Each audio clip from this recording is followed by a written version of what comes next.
Signal app इस वक्त internet का फेवरेट बच्चा है। व्हाट्सएप की नई प्राइवेसी पॉलिसी आने के बाद लोगों ने सिग्नल ऐप पर ऐसा धावा बोला है कि ये इंडिया के साथ बाकी कई और देशों के एप्पल ऐप स्टोर में टॉप फ्री ऐप बन गया है। हर कहीं सिग्नल ऐप के फीचर्स और प्राइवेसी लेवल की बात हो रही है। हमने भी WhatsApp, Telegram, Facebook messenger, hike और सिग्नल की प्राइवेसी सेटिंग्स को कंपेयर किया है। वीडियो देखने के लिए आप डिस्क्रिप्शन में दी हुई लिंक पर क्लिक कर सकते हैं। मगर सिग्नल बना कैसे, इसके पीछे भी एक दिलचस्प कहानी है। मेरा नाम है फैसल और इस वीडियो में हम इसी की बात करेंगे। इस कहानी में दो मुख्य किरदार हैं। एक है ब्रायन एक्टन, जिन्होंने अपने साथी के साथ मिलकर व्हाट्सएप बनाया, फेसबुक को बेचा और फिर फेसबुक से मनमुटाव के चलते करोड़ों रुपए कंपनी के पास ही छोड़कर निकल लिए। दूसरे हैं मॉक्सी मार्लिन स्पाइक, वो बंदा जिसने मैसेजिंग ऐप में इस्तेमाल होने वाले modern end to end encryption system को अपने एक साथी के साथ मिलकर बनाया और सिग्नल ऐप की नींव डाली। लेकिन सबसे पहले कहानी ब्रायन एक्टन की। ब्रायन एक्टन पहले याहू में काम करते थे। कंपनी छोड़कर इन्होंने जॉन कूम के साथ मिलकर 2009 में व्हाट्सएप बनाया, यानी अब से 11 साल पहले। दोनों का एक ही गोल था, एडवर्टाइज रहित एक मैसेजिंग ऐप बनाया जाए जो यूज़र की प्राइवेसी का ख्याल रखे।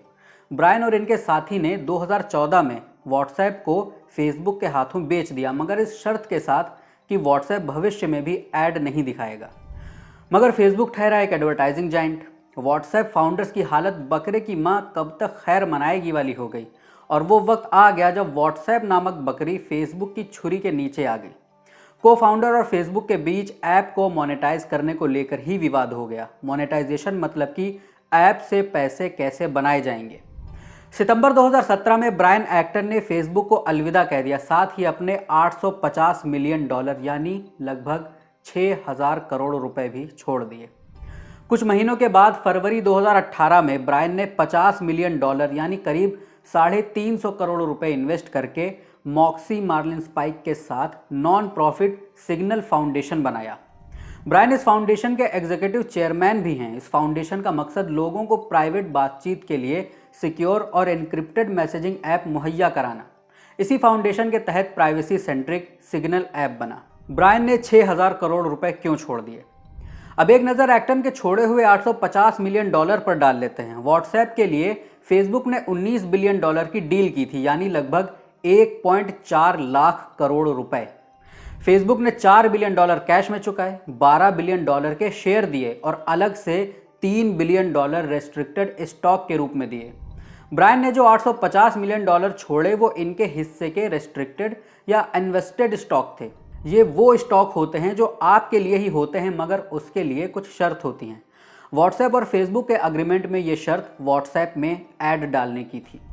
इस $850 मिलियन का मामला कोर्ट पहुंच गया, क्योंकि फेसबुक का कहना था कि ब्रायन के कंपनी छोड़ने तक फेसबुक सिर्फ व्हाट्सएप में ऐड डालने की संभावना देख रहा था, ऐड डाले नहीं थे या ऐड डालना शुरू नहीं किया था।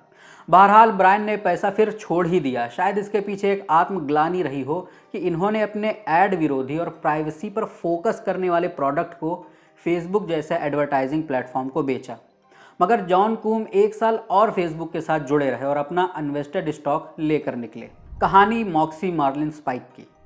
सिग्नल फाउंडेशन के को फाउंडर और सिग्नल ऐप के सीईओ मॉक्सी मार्लिन स्पाइक की कहानी भी दिलचस्प है। ये क्रिप्टोग्राफर हैं। क्रिप्टोग्राफी उस विद्या को कहते हैं जो सिक्योर बातचीत को मुमकिन करती है, मतलब कि एक ऐसा सिस्टम जो आपकी ऑनलाइन बातचीत को किसी और को पढ़ने ना दे।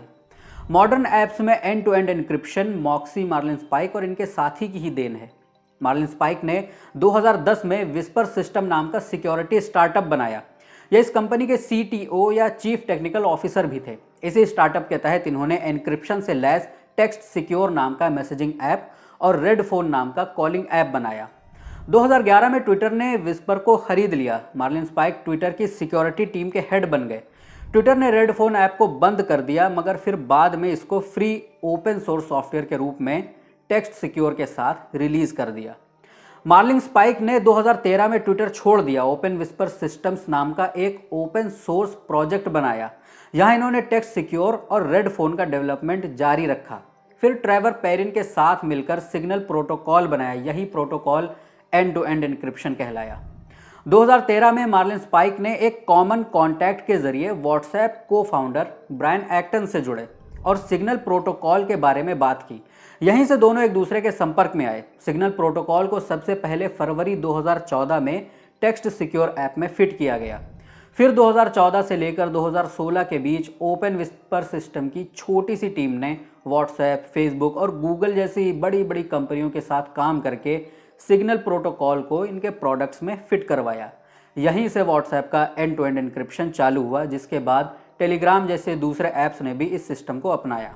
व्हाट्सएप छोड़ने के बाद Brian Acton Moxie Marlinspike से मिले। ब्रायन की तरफ से मिले हुए $50 मिलियन की मदद से 2013 में बना ओपन विस्पर सिस्टम 2018 में सिग्नल फाउंडेशन बन गया। सिग्नल फाउंडेशन ने टेक्स्ट सिक्योर ऐप और रेड फोन को एक में मिलाकर सिग्नल ऐप बनाया। सिग्नल फाउंडेशन एक नॉन प्रॉफिट ऑर्गेनाइजेशन है, यानी कि इसका मकसद पैसा छापना नहीं है। सिग्नल की तरह भविष्य में आने वाले इनके सारे प्रोडक्ट फ्री और ओपन सोर्स होंगे। ब्रायन एक्टन और मॉक्सी मार्लिन स्पाइक के अलावा सिग्नल फाउंडेशन के बोर्ड ऑफ डायरेक्टर में रिसर्च साइंटिस्ट मेरेडिथ विटेकर हैं। तो बस फिलहाल इस कहानी में इतना ही देखना ये होगा कि सिग्नल सिर्फ एक हवा की तरह आकर गायब हो जाएगा या फिर लोगों की ज़िंदगी में व्हाट्सएप की तरह ही टिक पाएगा। मेरा नाम है फैसल। अगर आप हमें फेसबुक पर देख रहे हैं तो पेज को लाइक कीजिए और यूट्यूब पर देख रहे हैं तो चैनल को सब्सक्राइब कीजिए। देखते रहिए द लल्लन टॉप।